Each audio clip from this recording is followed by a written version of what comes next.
ప్రభునందు ప్రియ పరిశుద్ధ దేవుని కుమారులారా, దేవుని కుమార్తెలారా, యేసుక్రీస్తు ప్రశస్త చెప్పునామంలో మీ అందరికీ వందనాలు. అలాగే దేవునికి స్తోత్రాలు. ప్రియులారా, ఎలా ఉన్నారు? బాగున్నారా? దేవుని కృపా మహిదాశ్చర్యాన్ని బట్టి మీరందరూ క్షేమంగా ఉన్నారని మేము తలుస్తున్నాం. అదే రీతిగా మేము కూడా క్షేమంగానే ఉన్నాం దేవుని కృపను బట్టి. మరి ముఖ్యంగా మరొకసారి మరి ఈ రీతిగా మిమ్మల్ని కలుసుకుంటానికి దేవుడు మాకు ఇచ్చిన గొప్ప ఆధిక్యతను బట్టి దేవునికి కృతజ్ఞతాస్తుతులు చెల్లిస్తున్నాం. దేవునికి స్తోత్రాలు. ప్రియులారా, మనం ఖచ్చిత కైలాసమ ఏబేలు అనే క్లాసులో 14 గత క్లాసులో 14 క్లాసులు వేసుకున్నాం. ఖచ్చిత కైలాసమ 14 క్లాసులు. అలాగే ఆ క్లాసులో ఖచ్చిత కైలాసంలో హేబేలు క్లాసులో 14 క్లాసు, అలాగే 14 క్లాసులో ఖచ్చిత కైలాసమ అనే దాంట్లో మనము గతంలో 7వ పాయింట్ నేర్చుకున్నాం. ఇప్పుడు 8వ పాయింట్ మనం నేర్చుకోవడానికి ప్రయత్నం చేద్దాం. ఈ 8వ పాయింట్ ఏంటి అంటే, క్రీస్తు శ్రమపడి మృతుల పునరుద్ధానము పొందువారిలో మొదటివాడు. క్రీస్తు శ్రమపడి మృతుల పునరుద్ధానము పొందువారిలో మొదటివాడు. క్రీస్తు శ్రమపడ్డాడంట. శ్రమపడి మృతుల పునరుద్ధానము పొందువారిలో మొదటివాడు అంట. అంటే ఈ అంశాన్ని మనం ఎందుకు నేర్చుకోవాల్సిన అవసరం ఉంది? ఎందుకు నేర్చుకుంటున్నాం అంటే, మృతుల పునరుద్ధానము పొందువారిలో క్రీస్తు మొదటివాడని బైబిల్ చెప్తుంటే, క్రీస్తు కంటే ముందే చాలా మంది పరలోకానికి ఎక్కిపోయారు అనేసి చెప్పేటటువంటి బోధ నేటి క్రైస్తవ సమాజంలో జరుగుతుంది. కొంతమంది ఏమో హానుకు ఏలియాలు పరలోకానికి ఎక్కిపోయారు అని చెప్పేవాళ్ళు కొంతమంది ఉంటే, హానుకు ఏలియాలే కాదు, చనిపోయిన వాళ్ళందరూ కూడా పరలోకానికి ఎక్కిపోయారు. క్రీస్తు కంటే ముందు క్రీస్తు పునరుద్ధానానికంటే ముందు ఎంతమంది అయితే చనిపోయారో వాళ్ళందరూ కూడా పరలోకానికి వెళ్ళిపోయారు అనేసి చెప్పే బోధ మనం క్రైస్తవ సమాజంలో చూస్తా ఉన్నాం. ఇందుకే హానుకు ఏలియాలు మరి క్రీస్తు కంటే ముందే పరలోకం వెళ్ళిపోయి ఉంటే, ఇక్కడ లేఖనాల్లో ఈ రోజు మనం నేర్చుకునే ఈ పాఠాన్ని బట్టి అది తప్పు, ఆ బోధ తప్పు. ఎందుకు తప్పు అంటే, క్రీస్తు శ్రమపడి మృతుల పునరుద్ధానం పొందువారిలో మొదటివాడు. అంటే కొంతమంది మృతుల పునరుద్ధానం పొందబోయే వాళ్ళు ఉన్నారు. ఈ మృతుల పునరుద్ధానం పొందబోయే వాళ్ళలో యేసుక్రీస్తు ఎన్నోవాడు? 10,000 వాడా, 20,000 వాడా, లేకపోతే 1,00,00,000 వాడా, లేకపోతే 2వ వాడా, 3వ వాడా? అంటే మొదటివాడు అంటే క్రీస్తు కంటే ముందు ఎవరు కూడా మృతులు పునరుద్ధానము పొందలేదు, పరలోకానికి ఎక్కిపోలేదు, అక్షయ శరీరాలు ధరిస్తూ పరలోకానికి ఎక్కిపోలేదు అనేసి మనం అర్థం చేసుకోవాలి. ఒకసారి ఆలోచించి, నేను ఈ క్లాస్కి లోనికి వచ్చిన తర్వాత నేనేమంటున్నానంటే, క్లాస్కి వచ్చిన వాళ్ళలో నేనే మొదటి వాడిని. అంటే నాకంటే ముందు 20 మంది ఉన్నారనే, ఇక్కడ 20 మంది లేరు. ఎవరు లేనప్పుడే నేను వచ్చాను. అలాగే యేసుక్రీస్తు మృతుల పునరుద్ధానం పొందేటప్పటికి ఎవరు కూడా మృతుల పునరుద్ధానం పొందలేదు. అప్పటికి అంతకు మునుపు చనిపోయిన నీతిమంతులు కానీ లేకపోతే ఎవరు కూడా మరి మృతుల పునరుద్ధానం పొందలేదు అనేసి లేఖనాలు చక్కగా చెప్తూ ఉంటుంటే, లేఖనాలను మనం పరిశీలన చేసుకోకుండా మన బోధకులు చెప్పే బోధనే మనం అర్థం చేసి మైండ్లో పెట్టేసుకుని లేఖనాన్ని పక్కకి నెట్టేస్తున్నాం. ఒకసారి ఆలోచించండి, మన పరిస్థితి ఎలా ఉంటుందో ఒకసారి ఆలోచిద్దాం. మన ప్రియులారా, చూద్దాం. ఈరోజు ఏమైనా క్లాస్ నెంబర్ 14 ఖచ్చిత కైలాసం అనే దాంట్లో 8వ పాయింట్, క్రీస్తు శ్రమపడి మృతుల పునరుద్ధానము పొందువారిలో, అంటే పొందబో వారిలో క్రీస్తే మొదటివాడు. యేసుక్రీస్తే మొదటివాడు. క్రీస్తు కంటే ముందుగా ఎవరు కూడా పరలోకానికి ఎక్కిపోయినటువంటి పరిస్థితి లేదు. మనం ప్రియులారా, దేవుడు మానవ శరీరానికి ఇచ్చిన తీర్పును బట్టి శరీర మరణం అనేది సర్వ శరీరాలకు నియమించబడింది. శరీర మరణం అనేది పొందుకోకుండా శరీరంగా మరణించను అని చెప్పే వాళ్ళు ఎవరు కూడా లేరు. ఎందుకంటే లేఖనం ఏం చెప్తుందంటే, కీర్తన 89:48 మరణము చూడక బ్రతుకు నరుడు ఎవడు అనేసి లేఖనం చెప్తుంది. కాబట్టి ప్రియులారా, ఆలోచన మానవుడికి ఆయుష్ ప్రమాణం ఎంత అంటే మించదారిని వయసు ప్రమాణాన్ని దేవుడు వారికి నియమించాడు. యోగు 14:5లో మించదారిని వయ పరిమాణాన్ని వారికి నీవు నియమించున్నావు అనేది లేఖనాల్లో ఉన్నాయి. అంటే కంపల్సరీ చనిపోతాడు. ఎందుకంటే దేవుడు తీర్పు తీర్చాడు. నీవు మనే కనుక తిరిగి మన అయిపోతావు. మరి ఎంతకాలం పోతాడంటే మించజాలని వయసు పరిమాణం. ఇంకా 14:5లో 2వ భాగం ఏముందంటే నరుల ఆయుష్కాలము పరిమితి కలదు.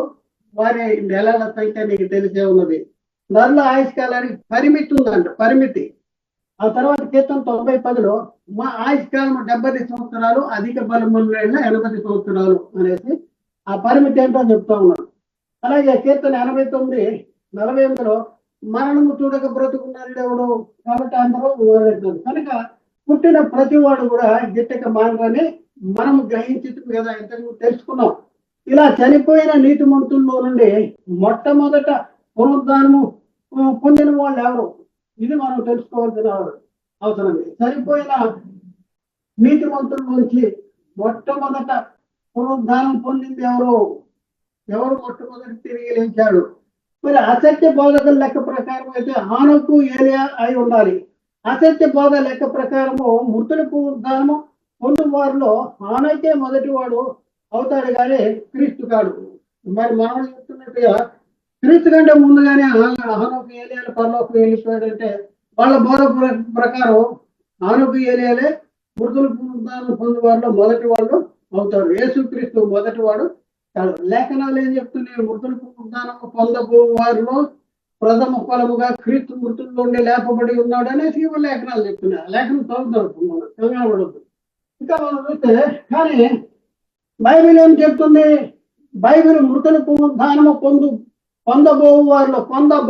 పొందిన వారిలో కాదు, పొందబోవు వారిలో యేసుక్రీస్తు మొదటి వాడు అని చెప్తుందా?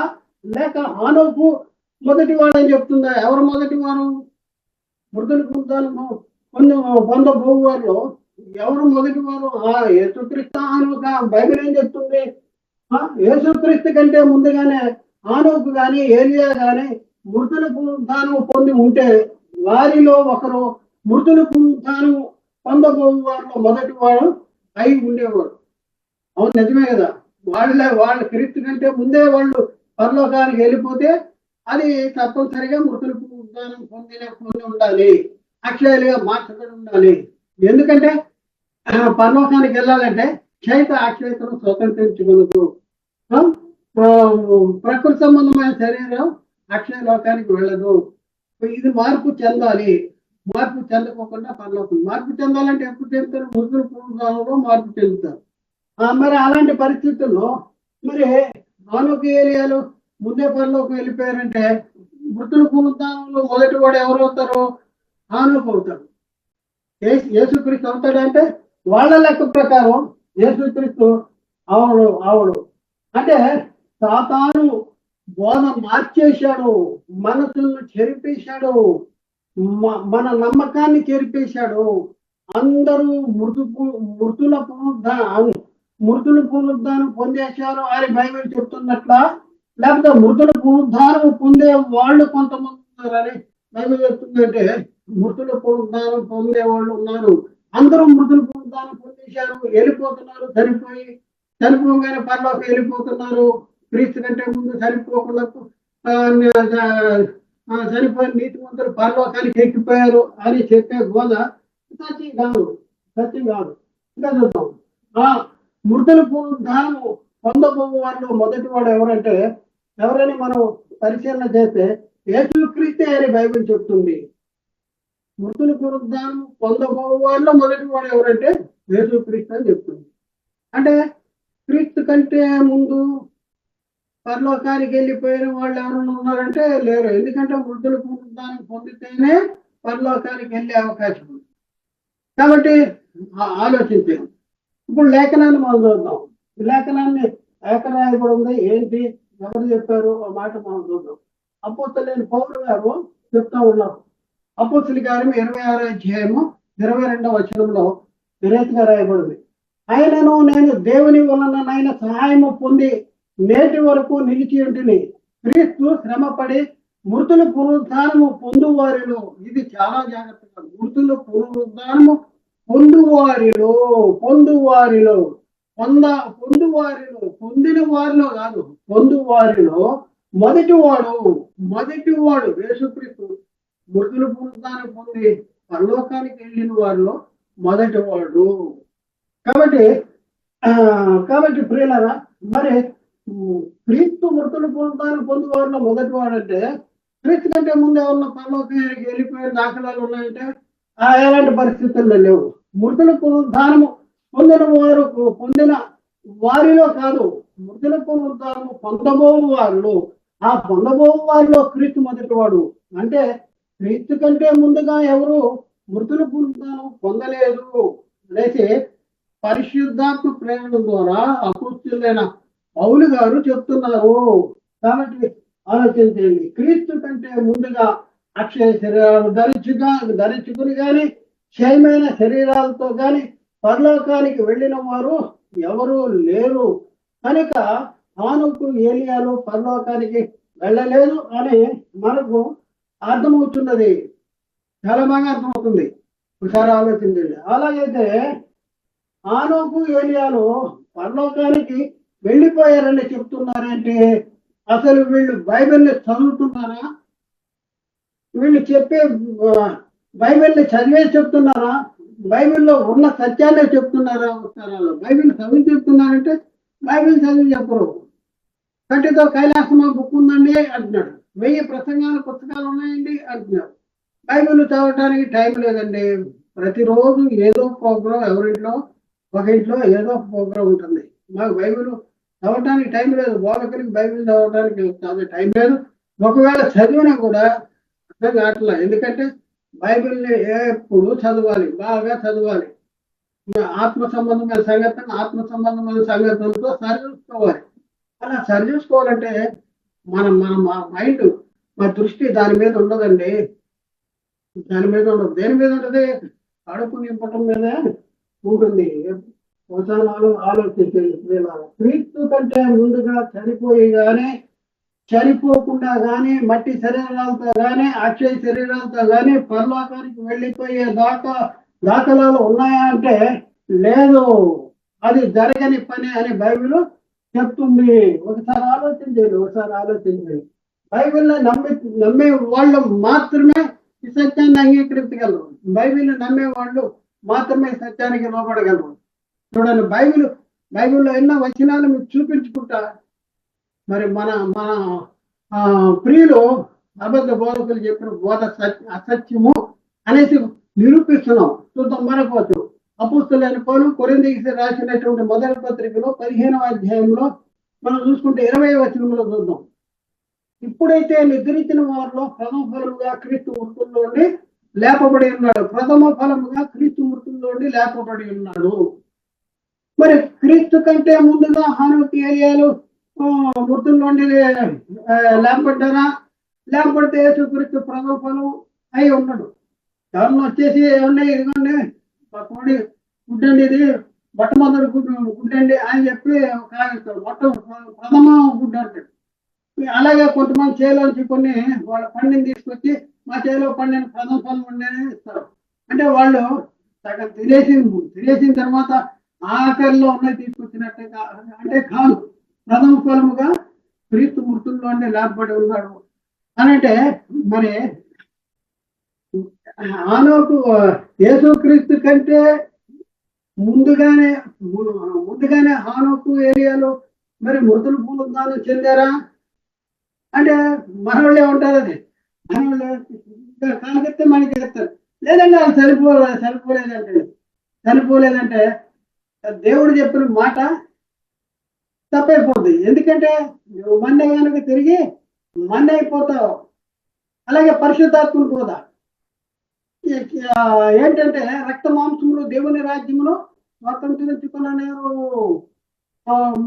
పరిశుద్ధాత్మ వాంగులో మాట మరణము చూడక బ్రతుకున్నారు దేవుడు. ఈ అప్లవతి నువ్వేదో అతి తెలివిగా లేదండి యేసుక్రీస్తు మృతి పొంది వారిలో మొదటివాడు, మృతి పొందిన వారిలో పునరుద్ధానం చెందిన వారిలో మొదటివాడు క్రీస్తు మృతుల్లో ఉండి లేచిన వాళ్ళు మొదటి వాడు. వీళ్ళు చనిపోకుండానే వెళ్ళిపోయారండి. చనిపోకుండానే వెళ్ళిపోతారు. చనిపోకుండానే అక్షయ శరీరాలుగా మార్చుకుని వెళ్ళిపోయారు అనడానికి బైబిల్లో ఎట్టి పరిస్థితుల్లో ఆధారాలు లేవండి. ఆధారాలు లేవు. ఒకసారి ఆలోచించండి. ఎలాంటి పరిస్థితులు, మన నమ్మకాలు ఎక్కడ ఉన్నాయి? ఇంకా మనం చూద్దాం. ఇక్కడ మనం చూద్దాం. 1 కొరింథీ పత్రిక 15:23 అక్కడే ఉంది. ప్రతి వాడు తన తన వరుసలోనే బ్రతికించబడిన ప్రథమ ఫలము క్రీస్తు. తర్వాత క్రీస్తు వచ్చినప్పుడు ఆయన వారి బ్రతికించబడు. ప్రథమ ఫలము క్రీస్తు అంట. క్రీస్తు వచ్చినప్పుడు ఆయన వారు బ్రతికించబడతారు. మనవాళ్ళు అనుకుంటున్నారు క్రీస్తు వారంటే యేసుక్రీస్తు లోకానికి వచ్చిన తర్వాత మరి క్రీస్తు నమ్ముకున్న వాళ్ళు క్రీస్తు నమ్ముకుని చనిపోయిన వాళ్ళేమో క్రీస్తు వచ్చినప్పుడు ఆయన వాళ్ళు ఇస్తారు అనేసి అనుకుంటున్నారు. ఇప్పుడు ఇలా అది కాదు. క్రీస్తు వారు ఎవరంటే హేబేలు కానిచ్చి నిద్రించి నీతిమంతులందరూ కూడా క్రీస్తు వారే. ఎందుకంటే జగత్తుకి పునాది వేయబడక మునిపే దేవుడు క్రీస్తులో లోకంలో ఉన్న వాళ్ళందరినీ కూడా ఏర్పాటు చేసుకున్నాడు. ఎవరి క్రీస్తు వారు అనేది ప్రత్యేకంగా ఒక క్లాస్ ఉంది. దాంట్లో ప్రత్యేకంగా నేర్చుకోవడానికి ప్రయత్నం చేద్దాం. ఇంకా స్త్రీలో రాసుద్దాం. కొలసీ పత్రిక 1:18 సంగమాను శరీరమునకున్న ఆయనే శిరస్సు. ఆయన అన్నింటిలోనూ ప్రాముఖ్యత కలుగు నిమిత్తము ఆయన ఆది అయి ఉండి మృతులలో నుండి లేచుటలో ఆది సంభూతుడు. ఆయన ఆది అయి ఉండి మృతుల్లో నుండి లేచుట్లో ఆది సంభూతుడు. మరి ఏలియాలు చనిపోలేదా? మనం ఇందాక చెప్పాం, చనిపోకుండా ఉండే ప్రసక్తి లేదు. చనిపోతారు. వారు ఎంతకాలం జీవించారు అనేది బతుకున్న దాని గురించి. మరి తర్వాతది అంటే చనిపోయారని అర్థం చేసుకోవాలి. అయితే ఇక్కడ మనం చూస్తే ఆయన ఆది నుండి మృతుల్లో ఉండి లేచిట్లు ఆది సంభూతుడు. మృతుల్లో ఉండి లేచిన వారిలో మొట్టమొదటి వాడు. నమ్ముదమ్మా వచనాన్ని, లేకపోతే పైన రాసేసుకుందామా? బైబిల్ తప్పులు ఉన్నాయండి. బైబిల్ తప్పు రాశారంటే పైన రాసేయండి. మృతుల్లో ఉండి లేచిన వాళ్ళు హానోకు ఏలియాలు మొట్టమొదటి వాడు, లేకపోతే హానోకు మొదటి వాడు, లేకపోతే మీకు ఇష్టం వచ్చినట్టు తెల్లకాయతాలు అంటించేసుకుని రాసేసుకోండి. పురిలారా. ఇంకా మనం చూద్దాం. ప్రకటన 1:5 అక్కడ ఏముంది? నమ్మకమైన సత్య సాక్షియు మృతులలో నుండి ఆది సంభూతుడిగా లేచిన వాడును భూపతులకు అధిపతియునైన యేసుక్రీస్తు నుండి కృపా సమాధానములు మీకు కలుగును గాక అంటాడు. మృతులలో నుండి ఆది సంభూతుడిగా లేచిన వాడు ఎవరు? యేసుక్రీస్తు. మృతుల్లో నుండి ఆది సంభూతుడిగా మొట్టమొదటి వాడుగా లేచాడు. క్రీస్తు కంటే ముందు ఎవరు కూడా మృతుల పునరుద్ధానం పొందలేదు. భూమి మీద నీతిమంతునిగా జీవించి చనిపోయిన వాళ్ళు హేబేలు మొదలుకొని చనిపోయిన వాళ్ళు యేసుక్రీస్తు వారు వరకు కూడా ఎవరు కూడా నీతిమంతులు మృతుల పునరుద్ధానము పొందలేదు. మృతుల పునరుద్ధానం పొందకోకుండా డైరెక్ట్ గా పరలోకానికి వెళ్ళే అవకాశం ఉండదు. ఎందుకంటే పరలోకానికి వెళ్ళిన వారిలో క్రీస్తు మొదటి వాడు. పరలోకానికి భూమి మీద నుంచి పరలోకానికి వెళ్ళిన వాళ్ళు క్రీస్తు మొదటి వాడు. క్రీస్తు కంటే ముందు ఎవరో వెళ్ళరు. ఎందుకంటే ఎప్పుడు తీసుకెళ్తారంటే అంత్యదినాన్ని లేపుతానంటాడు. నేను అంత్యదినాన్ని లేపుతాను. నేను మరల వచ్చి వారిని తీసుకెళ్తాను నా దగ్గర ఉండటానికి. నేను ఎందుకు వెళ్తానంటే నేను స్థలము సిద్ధపరిచి వెళుతున్నాను. నేను వెళ్ళి మీకు స్థలము సిద్ధపరిచిన నేనుండే స్థలములో మీరు ఉండలాగా నేను మరల వచ్చి మిమ్మల్ని తీసుకెళ్తానండి. అంటే క్రీస్తు కంటే ముందు హానోకు ఏలియాల్ని పైకి ఎత్తేద్దాం అనుకుంటున్నారా? జరగదు. లేఖనాలు ఊరుకోవు. వాద మార్చుకోవాలంటే వాద మార్చుకోకపోతే ఫినిష్. ఒకసారి ఆలోచన చేయండి. ప్రకటన గ్రంథము 1:18 నేను మొదటి వాడను, కడపటి వాడను, జీవించి వాడను, మృతుడైనైతేనే కానీ ఇదిగో ఏదైతే సజీవుడిగా ఉన్నాను. మరియు మరణం యొక్కయు పాతాళం యొక్కయు తాళపు చెవులు నా దగ్గర ఉన్నాయి. మొదటి వాడను, కడపటి వాడను, జీవించి వాడను, మృతుడైనైతేనే కానీ ఇదిగో ఏవేగములు మృతుల్లోని తిరిగి లేచాడు యేసుక్రీస్తు. కాబట్టి ప్రియులారా, ప్రకటన 2:8 పొరలలో ఉన్న సంఘపు దోతకు ఇలాగ వ్రాయము. మొదటి వాడును కడపటి వాడునయండి మృతుడై మరల బ్రతికిన వాడు చెప్పు సంగతులేమనగా. మృతుడై మరల బ్రతికిన వాడు చెప్పిన సంగతులు అన్నాడు.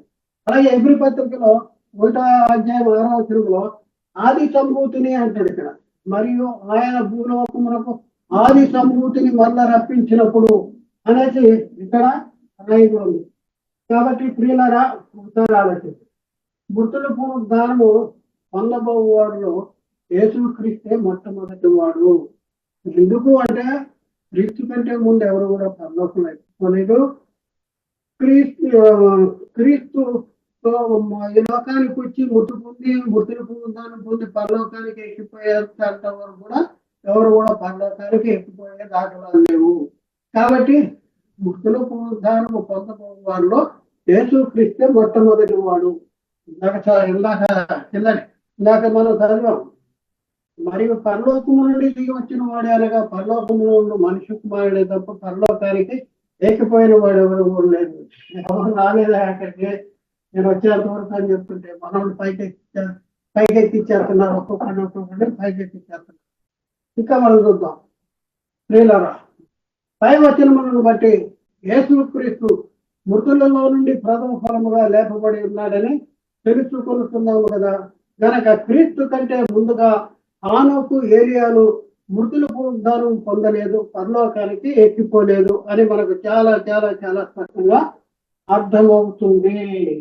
అలాగైతే ఆనోకు ఏలియాను పరలోకానికి ఎక్కిపోయారని ప్రకటించే వారి సంగతి ఏంటి? వారు ఎవరు? వారు ఎందుకు అలా ప్రకటిస్తున్నారు? మీరే తెలుసుకోండి. జ్ఞానం అనే అబద్ధంగా చెప్పుకోవడం విపరీతవాదానికి దూరంగా ఉండు. దైవజనుడు అనేవైతే వాటిని విసర్జించు, వదిలిపెట్టు అంటారు. పారిపోవాలి. ఒకసారి ఆలోచించండి. ఎలాంటి పరిస్థితుల్లో ఉన్నాం? మనం సత్యాన్ని గ్రహించగలుగుతున్నామా? సత్యానికి లోబడుతున్నామా? ఎలాంటి పరిస్థితుల్లో ఉన్నాం? బైబిల్ ఒకటి చెప్తుంటే లోకంలో మరొకటి జరుగుతుంది. చాలా మరి క్లిష్ట పరిస్థితుల్లో మరి లోకంలో ఉన్నటువంటి క్రైస్తవులు ఉన్నటువంటి పరిస్థితి. మరి ఇలాంటి క్లిష్ట పరిస్థితుల్లో ఉన్నటువంటి వారిని మరి క్రీస్తు వారిని వాళ్ళున్న పరిస్థితి, వాళ్ళున్న ప్రమాదంలో తప్పించడానికి మరి యేసుక్రీస్తు ప్రేమను బట్టి ఈ సత్యాన్ని ముందుకు తీసుకురావడానికి మేము సాహసం చేస్తున్నాం. మేము చేసేది అది గొప్ప సాహసం. కాబట్టి ఆలోచించండి. ఎవరిని కూడా విమర్శించడానికి కాదు, ఎవరిని కూడా తప్పు పట్టుకుంటానికి కాదు, మేమే గొప్ప ఇంకెవరికి తెలవదని చెప్తాను. సాతాను మరి బోధన మార్చేశాడు. ఆ మార్చిన బోధ తప్పు. ఇది బైబిల్లో ఎలా ఉంది, బైబిల్ ఇది చెప్తుంది, మనం ఇది నమ్మాలి, బైబిల్లో ఉన్నది నమ్మాలి అనే బైబిల్లో ఉన్న సంగతులు మీకు చూపించి చెప్పడానికి మేము ముందుకు వచ్చాం. ఆలోచించండి, అర్థం చేసుకోండి. ఈ సత్యమోనే గ్రహిస్తే సత్యాన్ని మీరు లోబడండి, సత్యానికి అనుసరించండి. మేము నమ్మమంటే మీ ఇష్టం, ఎవరిని బలంతో చేయట్లేదు. ఆలోచించండి, అర్థం చేసుకోండి. తీర్మానం మీదే. కాబట్టి ప్రియులరా, తస్మాత్ జాగ్రత్త. ఎలాంటి పరిస్థితుల్లో ఉన్నారో ఒకసారి ఆలోచించుకుని దేవుని సత్యానికి లోబట్టడానికి ప్రయత్నం చేయండి. దేవుడు మాట్లాడే ప్రతి మాట ప్రతి హృదయంలో నిలబెట్టి ఫలింపు చేయను గాక. ఆమేన్. అందరికీ వందనాలు. దేవునికి